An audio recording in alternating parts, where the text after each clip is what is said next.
नमस्कार, आप देख रहे हैं जिमडी न्यूज और मैं हूं आपके साथ शुभांगी पांडे। स्वागत करती हूं आपका हमारे खास प्रोग्राम धन भरसे में। तो जैसा कि धनतेरस का त्यौहार है, इसी पर चर्चा के लिए हमारे साथ स्टूडियो में मौजूद हैं पंडित पवन तिवारी जी। पंडित जी, बहुत बहुत स्वागत है आपका। हम बात कर रहे हैं धनतेरस पर। धनतेरस त्योहार भगवान धन्वंतरी का त्योहार, धन की देवी माँ लक्ष्मी का त्योहार, शुभता का, आरोग्य का और धन का। पंडित जी, सबसे पहले तो आपसे जानना चाहेंगे कि भगवान धन्वंतरी कौन है और धनतेरस के त्योहार में इनका विशेष स्थान क्यों है।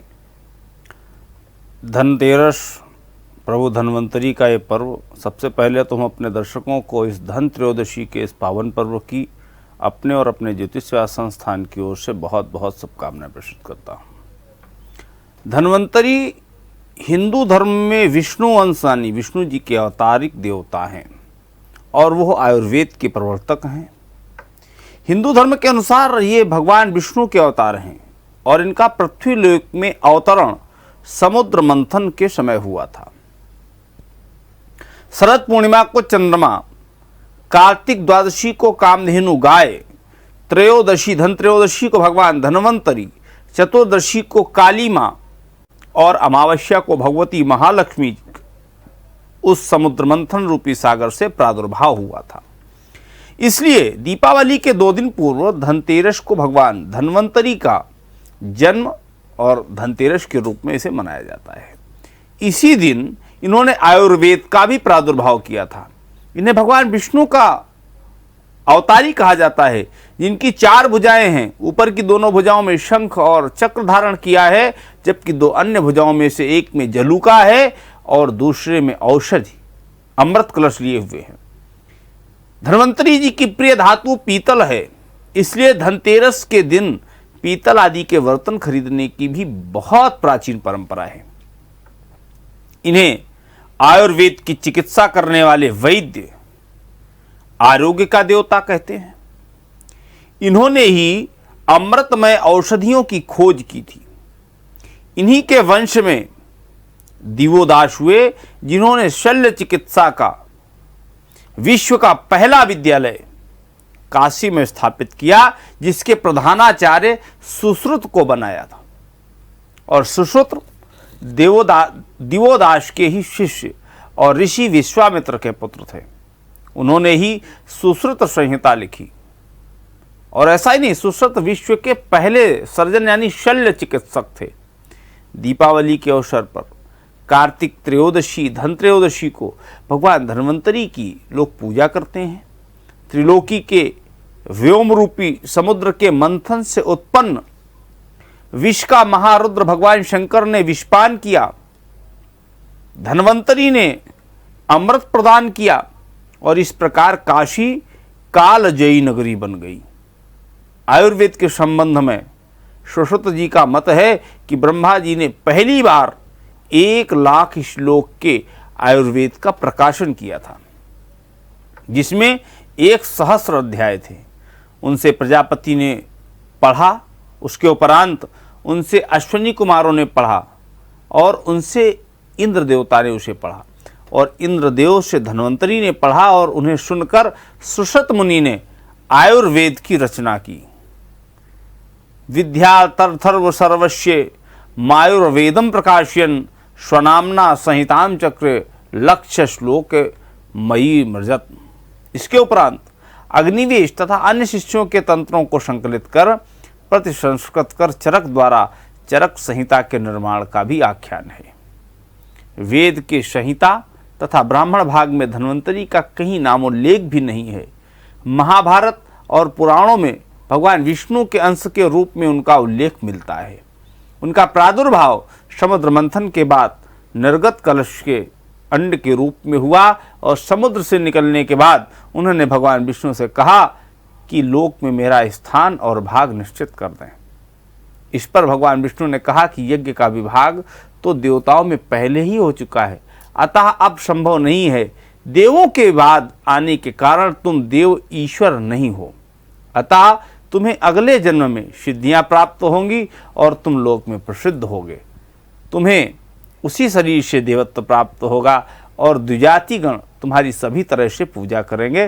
तुम आयुर्वेद का अष्टांग विभाजन भी करोगे और द्वितीय द्वापर युग में तुम पुनः जन्म लोगे, इसमें कोई संदेह नहीं है। इस वर के प्राप्त करने के अनुसार पुत्र काम काशीराज धनमुख की तपस्या से प्रसन्न होकर अब्ज भगवान ने उनके पुत्र के रूप में जन्म लिया और धन्वंतरी का नाम धारण किया। धन्व काशी नगरी के संस्थापक काश के पुत्र थे और वो सभी रोगों के निवारण में निष्णात थे। उन्होंने भरद्वाज से आयुर्वेद ग्रहण कर अष्टांग में विभक्त कर अपने शिष्यों में बांट दिया था। धन्वंतरी की परंपरा इस प्रकार से इसकी महिमा है, जो वैदिक काल में जो महत्व और स्थान अश्विनी कुमारों को प्राप्त था, वही पौराणिक काल में धन्वंतरी को प्राप्त हुआ। जहां अश्विनी के हाथ में मधु कलश था, वहां धन्वंतरी को अमृत कलश मिला, क्योंकि विष्णु संसार की रक्षा करते हैं। अतः रोगों से रक्षा करने वाले धन्वंतरी को विष्णु का अंश बताया गया। और विश्व विद्या के संबंध में कश्यप और तक्षक का जो संवाद महाभारत में आया है, वैसा ही धन्वंतरी और नाग देवी मनसा का ब्रह्मवैवर्तक पुराण में आया है। उन्हें गरुड़ का शिष्य कहा गया है।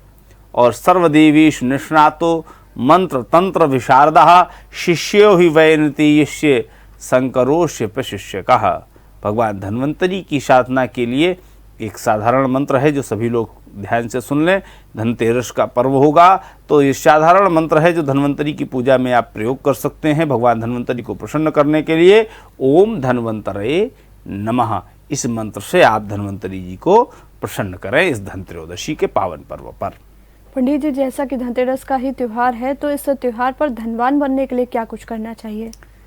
बहुत अच्छा प्रश्न किया है। सभी लोग धनवान बनना चाहते हैं। तो कार्तिक माह के कृष्ण पक्ष की त्रयोदशी के दिन धनतेरस का त्योहार होता है और इस बार ये पर्व 2 नवंबर को यानी मंगलवार को है। तो आइए जान लेते हैं कि धनतेरस के दिन ऐसा कौन सा उपाय करें कि संकट भी मिटे और आप मालामाल भी हो जाएं। सबसे पहला उपाय करें, धनिया खरीद लें। धनतेरस पर खास करके धनिया यानी खड़ी धनिया, सूखी धनिया खरीदना बहुत ही शुभ होता है, क्योंकि ऐसा करने से धन का नुकसान नहीं होता।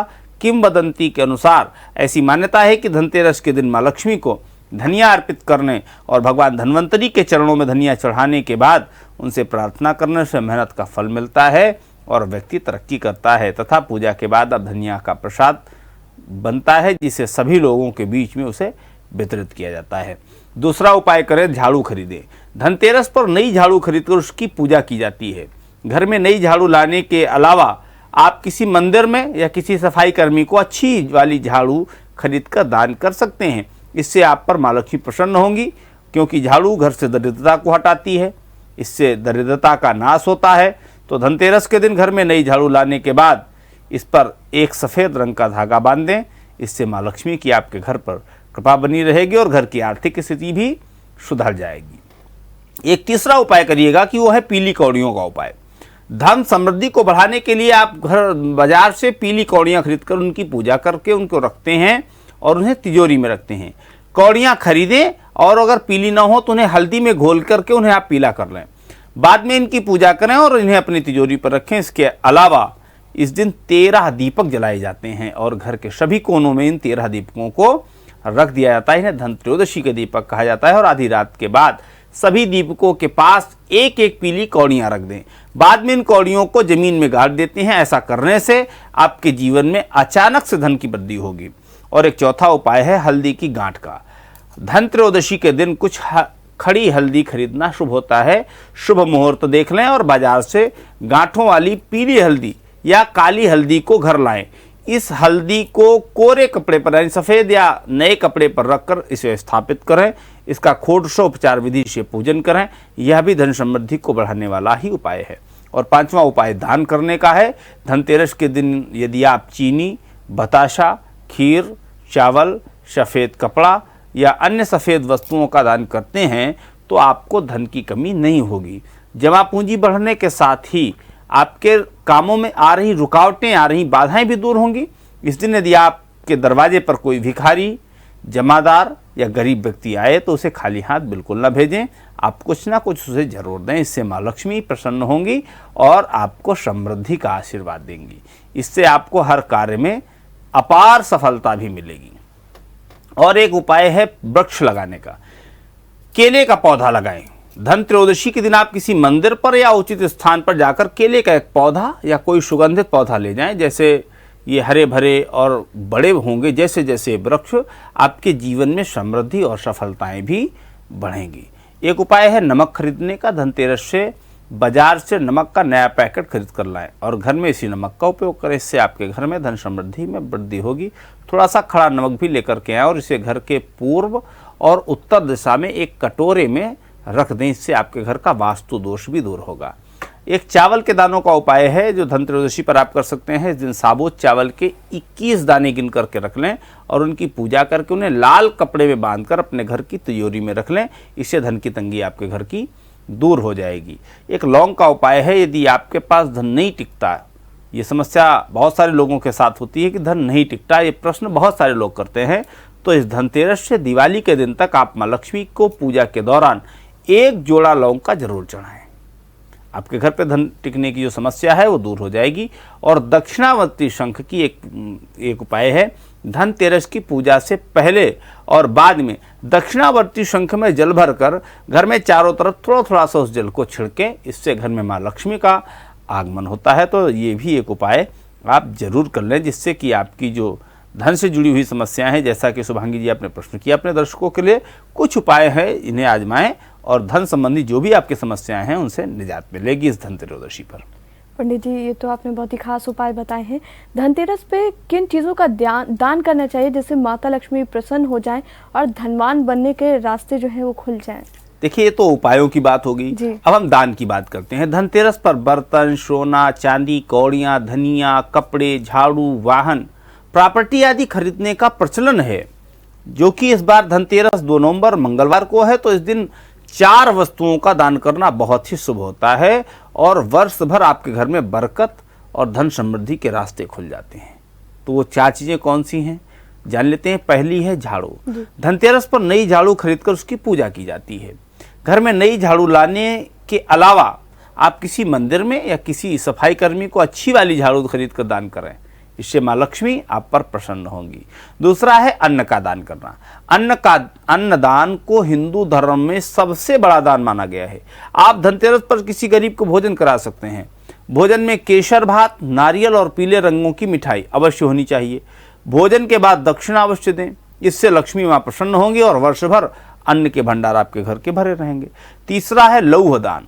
मान्यता है कि धनतेरस के दिन लोहे की वस्तु का दान करने से आपके घर का और आपका दुर्भाग्य चला जाता है और शुभ फलों की प्राप्ति होती है। तो आप किसी गरीब या जरूरतमंद को लोहे की कोई वस्तु का दान जरूर करें, जिससे आपके घर का और आपका दुर्भाग्य आपसे दूर हो जाएगा। चौथा है वस्त्रों का दान। धनतेरस के दिन किसी जरूरतमंद व्यक्ति को पीले वस्त्र दान करने चाहिए। ऐसा करने से जहां आपको पुण्य की प्राप्ति होती है, वहीं कुबेर जी की भी कृपा प्राप्त होती है। तो ये कुछ 4 उपाय हैं जो हमारे दर्शक कर सकते हैं। पंडित जी, जिस तरीके से दान की भी बात हो गई, अब हमारे दर्शकों को ये भी बताइए कि भगवान धनवंतरी की आराधना इस धनतेरस के त्योहार में कैसे की जाए? देखिए, धनत्रयोदशी का त्योहार 2 नवंबर को मनाया जाएगा। धनवंतरी देव की उपासना की जाएगी, कुबेर जी की पूजा की जाएगी और उनकी पूजा के साथ कुबेर, लक्ष्मी, गणेश और यम की पूजा भी की जाती है। तो किस तरह से इन देवताओं की घर में पूजा करें, सरल तरीके से पूजा करने की विधि जान लेते हैं। इस दिन सबसे पहले प्रातःकाल उठकर नित्य कर्म से निवृत्त होकर अपने पूजा की तैयारी करें। घर के ईशान कोण में ही पूजा करें।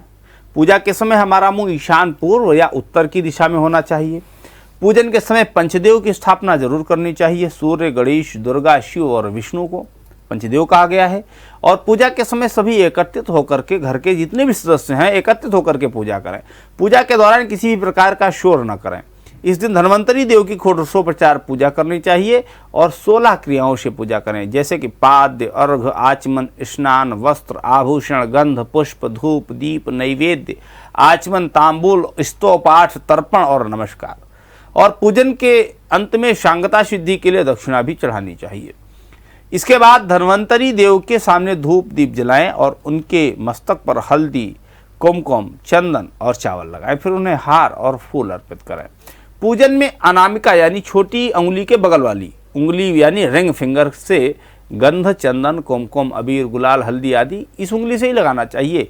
इसी तरह षोडशोपचार विधि की पूजा सामग्री पूजा करते वक्त उनके मंत्रों का जाप करते हुए उनके ऊपर चढ़ाएं। पूजा करने के बाद प्रसाद या नैवेद्य यानी भोग चढ़ाएं। ध्यान रखें कि नमक, मिर्च और तेल का प्रयोग नैवेद्य में नहीं किया जाता। प्रत्येक पकवान पर तुलसी का एक पत्र रखा जाता है और अंत में उनकी आरती करके नैवेद्य चढ़ाकर पूजा का समापन किया जाता है। और मुख्य पूजा के बाद मुख्य द्वार आंगन में प्रदोष काल में दीपक भी जलाएं और एक दीपक यम के नाम का भी जलाएं। रात्रि में घर के सभी कोनों में दिए जलाएं। घर में या मंदिर में जब भी कोई विशेष पूजा करें तो अपने इष्टदेव के साथ ही स्वास्तिक, कलश, नवग्रह देवता, पंचलोकपाल, खोटस मातृका, सप्त मातृका का पूजन भी किया जाता है। तो ये विधि है जो आपने पूछी, तो इस विधि से आप भगवान कुबेर और भगवान धन्वंतरी की पूजा इस धनत्रयोदशी पर कर सकते हैं। पंडित जी, जैसा कि हर बार हम हर त्योहार पर राशियों की बात ज़रूर करते हैं और इस बार भी हम आपसे पूछना चाहेंगे कि राशियों के हिसाब से धन्वंतरी भगवान की पूजा कैसे करें। देखिए, राशियों की अगर बात करें तो सबसे पहले मेष राशि आती है। तो मेष राशि के लोग धन्वंतरी देव का चित्र पूजन कर विधिवत उसका रख करके पूजन करें और गुड़ और छुहारे का भोग लगाएं। वृषभ राशि के जातक खीर में इलायची व केसर डाल करके धन्वंतरी देव का पूजन करने से और उसका भोग लगाने से रोग नष्ट होंगे और धन धान्य से आप परिपूर्ण होंगे। मिथुन राशि के जातक सौंफ, गोरोचन व शहद से धन्वंतरी देव का पूजन करें व भोग लगाकर रोगों के शमन की प्रार्थना करें।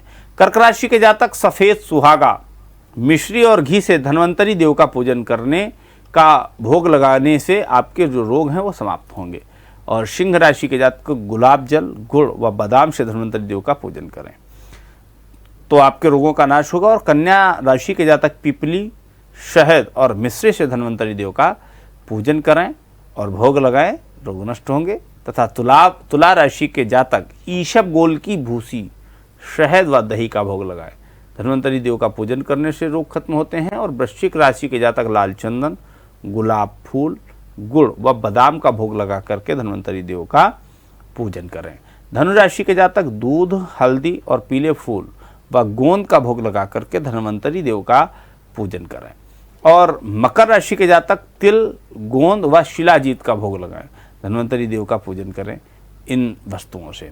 और कुंभ राशि के जातक लौंग, लौह भस्म व तिल का भोग लगाएं। कुंभ राशि के जातक और मीन राशि के जातक केसर, चिरौंजी, मिश्री व शहद का भोग लगा करके धन्वंतरी देव को प्रसन्न करें, उनकी पूजा अर्चना अभ्यर्चना करें। जी पंडित जी, धनतेरस पर खरीदारी का सबसे शुभ मुहूर्त कौन सा है? देखिए, धनतेरस के इस पर्व पर वाहन, घर, संपत्ति, सोना, चांदी, बर्तन, कपड़े, झाड़ू आदि खरीदने का बहुत महत्व है। इस दिन सभी लोग शुभ मुहूर्त में वस्तुएं खरीदते हैं। इस बार धनतेरस का त्यौहार 2 नवंबर मंगलवार को है। तो खरीदारी के सबसे शुभ मुहूर्त कौन से हैं ये जान लेते हैं। दिन के मुहूर्तों की बात करेंगे तो सबसे पहला त्रिपुष्कर योग आता है, जो प्रातः 6:06 से लेकर 11:31 तक रहेगा। इस योग में भी खरीदारी की जा सकती है।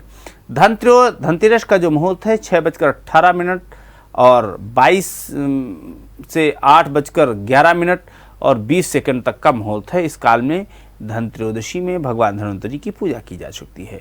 अभिजीत मुहूर्त सुबह 11:42 से लेकर दोपहर 12:26 तक है।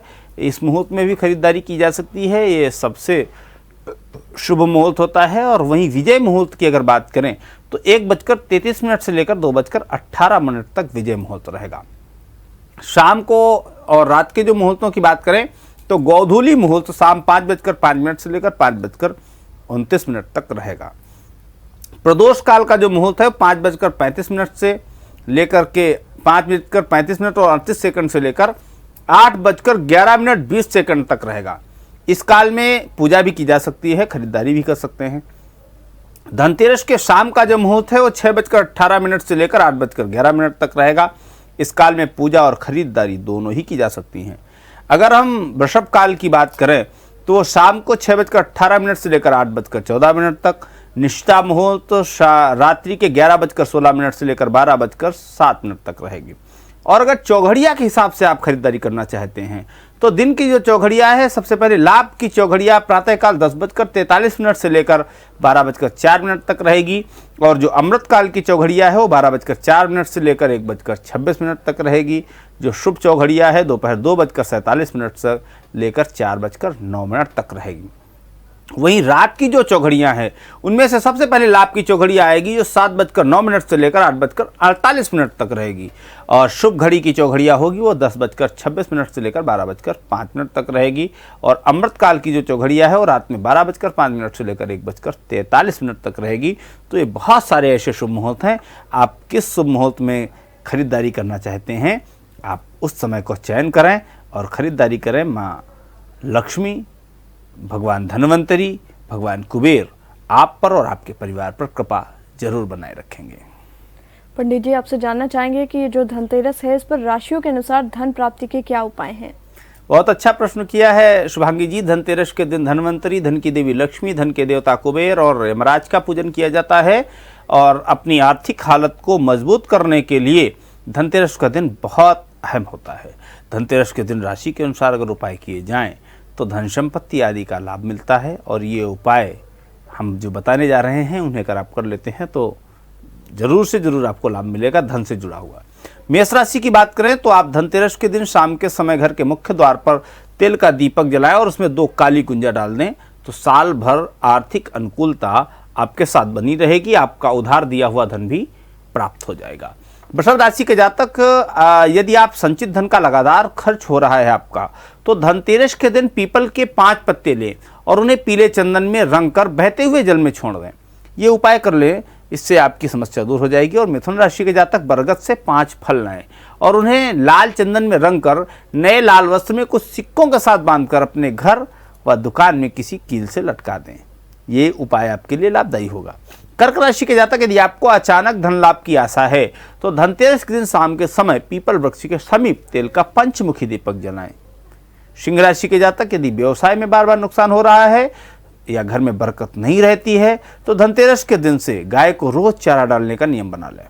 कन्या राशि के जातक, यदि जीवन में आर्थिक स्थिरता नहीं हो तो धनतेरस के दिन 2 कमलगट्टे लेकर उन्हें माँ लक्ष्मी के मंदिर में अर्पित कर दें। तुला राशि के जातक, यदि आप आर्थिक परेशानी से जूझ रहे हैं तो धनतेरस के दिन शाम को लक्ष्मी जी के मंदिर में नारियल जरूर चढ़ाएं। वृश्चिक राशि के जातक, यदि आप निरंतर कर्ज में उलझते चले जा रहे हैं तो धनतेरस के दिन श्मशान के कुएं का जल लाकर किसी पीपल के वृक्ष पर चढ़ाएंगे तो आपकी समस्या दूर होगी। और धनु राशि के जातक, धनतेरस के दिन गूलर के 11 पत्तों को मौली से बांधकर यदि किसी बरगद के वृक्ष पर बांध दिया जाए तो आपकी आर्थिक स्थिति सुदृढ़ हो जाएगी। मकर राशि के जातक, यदि आप आर्थिक समस्या से परेशान हैं किंतु रुकावटें आ रही हैं तो आग की रुई का दीपक, अकौड़े की रुई का दीपक शाम के समय किसी तिराहे पर रखने से आपको धन का लाभ होगा। चौराहे पर नहीं रखना है, तिराहे पर रखना है जहां से 3 रास्ते निकलते हो, चौथा रास्ता बंद हो। कुंभ राशि की बात करें तो कुंभ राशि के जातक जीवन स्थायी सुख समृद्धि हेतु प्रत्येक धनतेरस की रात में पूजन करने वाले स्थान पर ही आपको रात भर जागरण करना चाहिए। और मीन राशि के जातक, यदि व्यवसाय में शिथिलता आ रही है तो केले के 2 पौधे रोपें, उनकी देखभाल करें और उनके फलों को आप कभी भी न खाएं। अगर आप ऐसा कर लेते हैं तो आपके जीवन की समस्याएं धन से जुड़ी हुई हों या व्यापार से जुड़ी हुई या शारीरिक कष्टों से जुड़ी हुई हों, सारी समस्याएं समाप्त हो जाएंगे। धन्वंतरी जी का आशीर्वाद मिलेगा, कुबेर जी का आशीर्वाद मिलेगा और माँ लक्ष्मी जी की कृपा प्राप्त होगी। पंडित जी, बहुत बहुत शुक्रिया आपका हमसे जुड़ने के लिए और धनतेरस के बारे में इतनी सारी जानकारी हमारे दर्शकों को बताने के लिए। दर्शकों, उम्मीद है कि आपको भी ये जानकारियाँ बेहद पसंद आई होंगी। फिलहाल के लिए इस प्रोग्राम में इतना ही। नमस्कार।